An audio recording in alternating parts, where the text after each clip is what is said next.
안녕하세요. 보타임의 미국 소식입니다. 6월 18일 헤드라인 뉴스를 전해드리겠습니다. 보타임에 오늘의 첫 번째 소식을 전해드리겠습니다.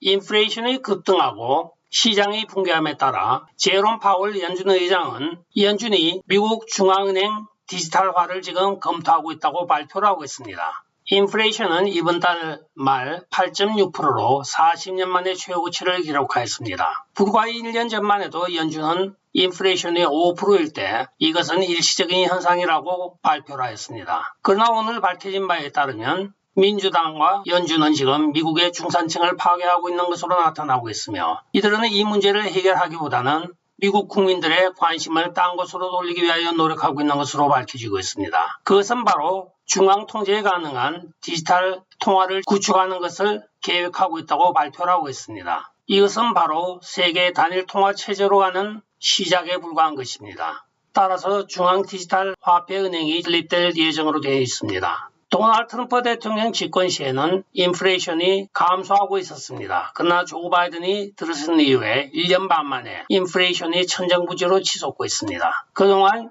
CDCB에 대하여 많은 사람들이 음모론이라고 하였으나 오늘날 결국은 CBCD를 고려하고 있다고 연준 의장이 발표를 하고 있습니다. 세계 단일 정부의 단일 통화가 점점 다가오고 있는 것을 우리가 피부로 느끼고 있습니다.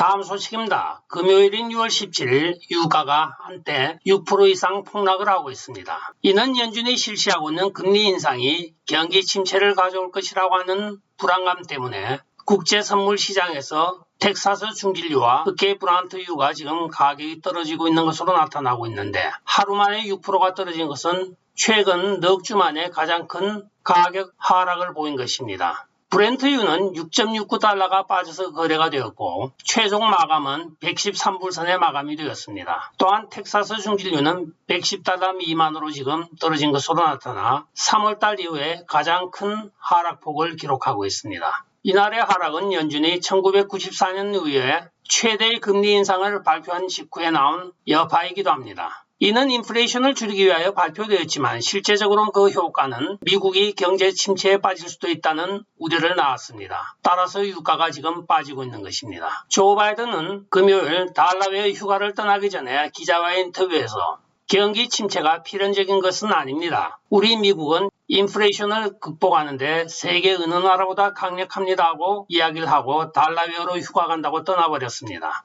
다음 소식입니다. 국토안보부 장관인 마요르카스가 CNN과의 대담에서 진실위원회 버전 2인 학대와 괴롭힘을 방지한다는 위원회를 만든다고 오늘 발표를 하였습니다. 그러나 이것은 그 내면을 들여다보면 바로 반대 의견을 잠재우는 것으로 나타나고 있습니다. 바이든이 실패한 국경 황제인 카말라 해리스를 공식적으로 온라인 괴롭힘 및 학대를 해결하는 백악관 태스크포스의 수장으로 앉혔습니다. 카말라는 젠더 정책국장과 바이든의 국가안보보좌관과 함께 태스크포스 공동의장을 맡게 될 것입니다고 마요르카스가 발표를 하고 있습니다. 백악관 공식 팩트시트를 보게 되면 태스크포스는 욕설과 연설을 빙자한 비방을 감시할 책임이 있으며 정부 지도부가 여성을 불균형적으로 단언하거나 LGBT를 비하하는 것에 대하여 단속을 할 것이라고 합니다. 즉 한마디로 보수 목소리를 잠재우는 도구로 사용될 것으로 알려지고 있어 많은 우려를 자아내고 있습니다.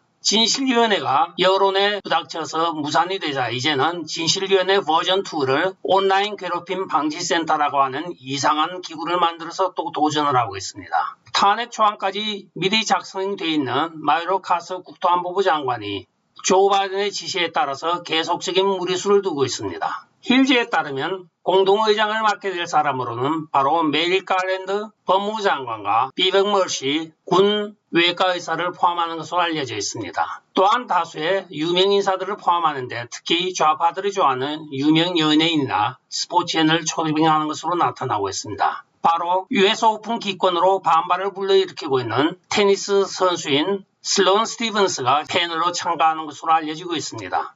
다음 소식입니다. 로이드 오스틴 국방부 장관이 우크라이나에 군사원자 10억 달러를 추가로 발표하고 있습니다. 또한 미국은 모든 군사 원조에 가능한 한 집중을 할 것이라고 이야기를 하며 10억 달러 안에는 하이마르스, 하이푼 등의 미사일과 또는 제블린 대전차 미사일 등을 포함한다고 발표를 하고 있습니다. 여기에 똥별로 대표되는 마크 밀리 합참의장도 같이 참석을 하여 발표를 하고 있습니다. 미국 국민들은 정작 지금 생활이 어려워 죽겠다고 난리를 치고 있는데 400억 달러를 보태주고도 모자라서 10억 달러를 추가로 지금 국방 예산에서 지출하는 것으로 알려지고 있어 많은 비난을 사고 있습니다. 다음 소식입니다. 화이자 제약회사는 경구용 알약인 팍스로비드가 코로나 환자의 입원을 감소시키거나 사망을 감소시킨다는 구체적인 결과가 나오지 않으므로 팍스로비드 실험을 중단한다고 오늘 발표를 하고 있습니다. 그들의 연구 결과에 따르면 많은 임상 실험을 하였으나 구체적인 효과를 볼 수 없었다고 이야기를 하고 있습니다. 한마디로 물로 만든 알약이라는 것이겠죠. 그러나 그들의 추가 발표에 따르면 또한 사망자도 없었다고 하니 이 약의 효과도 없고 또한 부작용도 없는 것으로 알려지고 있습니다. 혹시 소금 정도가 아닌가 모르겠습니다. 다음 소식입니다. 드디어 FDA가 5살 미만의 어린이를 위하여 코로나 백신을 승인하였습니다. 이는 지금 CDC의 최종 사용 승인만 남겨놓고 있는 상태에서 6개월 이상 5세 미만의 어린이들도 이제는 코로나 바이러스 백신을 맞을 수 있게 되었습니다. 화이자 백신 주사는 5세 이상의 어린이들에게는 이미 임시 승인을 받았습니다. 그러나 5세 미만의 약 1,800만 명에 해당하는 미국의 유아들은 여기에 제외되어 있다가 이번에 화이자 백신 긴급 승인으로 인하여 CDC가 추가로 사용 승인만 해주면 즉시 백신 주사를 놓겠다고 지금 주사기를 들고 설치고 있는 화이자. 그들의 목적은 결국은 돈인 것입니다.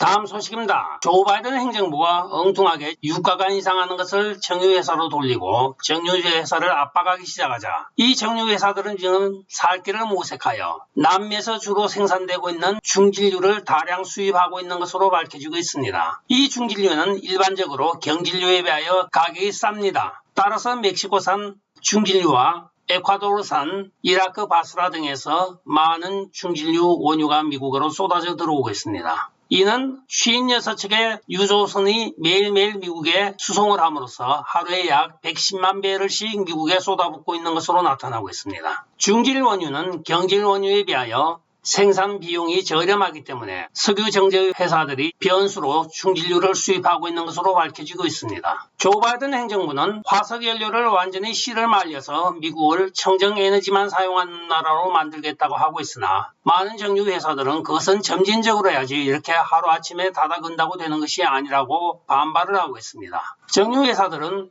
에너지를 대체하는 것은 점진적으로 몇십 년에 걸쳐서 차근차근 이루어야 하는 국가 정책 사업인 만큼 지금 성급하게 1, 2년 안에 이것을 전부 셧다운하겠다는 조 바이든 행정부에 많은 반발을 하고 있습니다. 다음 소식입니다. 세계 7번째 부자인 구글의 공동 창업자인 세르게이 브린이 두 번째 이혼을 한 것으로 밝혀지고 있습니다. 니콜 쉐너힌 여성 비즈니스맨과 결혼한 지 4년 만에 결국은 파경을 맞이한 것으로 밝혀지고 있으며 그들의 자녀에 대해서는 공동 양육권을 합의한 것으로 알려지고 있습니다. 이들은 언론의 보도 통제를 위하여 많은 돈을 쏟아부었으나 결국은 언론을 속일 수가 없었던 모양입니다. 이미 지난 4월에 합의 이혼을 한 것으로 밝혀지고 있습니다. 참고적으로 세르게이 브린의 자산은 930억 달러를 가지고 있어 세계 7위를 기록하고 있습니다. 다음 소식입니다. 바이든 보유의 미국은 땅콩 버러와 스리라차가 부족한 현상이 또한 발생을 하고 있습니다. 땅콩 버러는 지프 메이커인 스머커스가 수많은 땅콩 버러를 고루함으로 생긴 현상이긴 하나 스리라차라고 하는 매운 소스도 지금 부족한 것으로 나타나고 있습니다. 우리가 월남국수를 먹을 때 넣는 그 빨간 소스가 바로 스리라차 소스인 것입니다. 그 원인으로는 올봄 고추의 생산량이 절대적으로 멕시코나 미국에 부족하였다고 합니다. 또한 부자재도 부족하고 여러 가지 이유로 인하여 스리라차도 품귀 현상을 빚고 있다고 이야기를 하고 있습니다. 어린이 분유, 여성 생리대, 땅콩 버러, 스리라차 줄줄이 미국에서 품귀 현상이 쏟아지고 있습니다. 다음 소식입니다. 지난 화요일부터 쏟아졌던 폭우로 인하여 미국 국립공원 1호인 옐로스톤이 막대한 피해를 입은 것으로 드러나고 있습니다. 그 중에 가장 큰 피해는 바로 올해 겨울까지 북부 지역의 옐로스톤이 공원의 개장이 불가능하다고 판단되고 있다고 합니다. 이는 해마다 수백만 명의 전 세계 관광객들이 찾고 있는 미국 국립공원 제1호에 엄청난 손해가 발생한 것입니다. 옐로스톤 관리들은 홍수로 인하여 공원 북부 절반이 여름 내내 폐쇄된 상태로 유지되어야 한다고 발표를 하고 있습니다. 오늘의 마지막 소식을 전하여 드리겠습니다. 뉴욕의 명물 중에 하나인 첼시 호텔이 11년간의 보건공사를 마치고 오늘 개장을 하였습니다. 이 첼시 호텔은 우리가 잘 아는 밥 딜런 또는 아서 밀러, 마크 트웨인 등의 유명 인사들이 묵었던 호텔로 유명합니다. 더욱더 이 호텔을 유명하게 하는 것은 바로 1950년도에 입주한 50명의 사람들이 그때 당시의 레이트로 언제까지 머물겠다는 조항이었기 때문에 지금도 그때 가격으로 오늘날까지 머물고 있는 사건이 있습니다. 즉 살인적인 물가를 자랑하는 뉴욕에서 100여 불을 내고 한 달 내내 호텔에서 생활을 하며 청소 또는 룸 서비스를 받을 수 있는 장점이 있습니다. 그들은 이 호텔에서 나갈 생각이 없다고 하며 10여 년 전에 이 호텔에서는 그들을 내쫓기 위하여 이베큐에이션 오더를 법원에 신청하였으나 법원에서는 마감 기일이 없으므로 맨 처음 들어왔을 때 레이스로 그들이 사는 한은 살 수 있는 권리가 있다고 판결을 하였습니다. 또한 많은 작가들이 벽에다가 여러 가지 작품을 그려놓고 또는 악보를 그려놓은 아주 명물 중의 명물인 것이 바로 이 첼시 호텔입니다. 뉴욕을 한번 가시는 분들은 새로 단장한 첼시 호텔을 방문하는 것도 뉴욕의 투어 중에 하나로 꼈으면 좋겠습니다. 끝까지 시청해 주셔서 감사합니다. 좋아요, 구독, 알림 그리고 공유 부탁드리고 댓글 많이 부탁드리겠습니다. 안녕히 계십시오. 바이.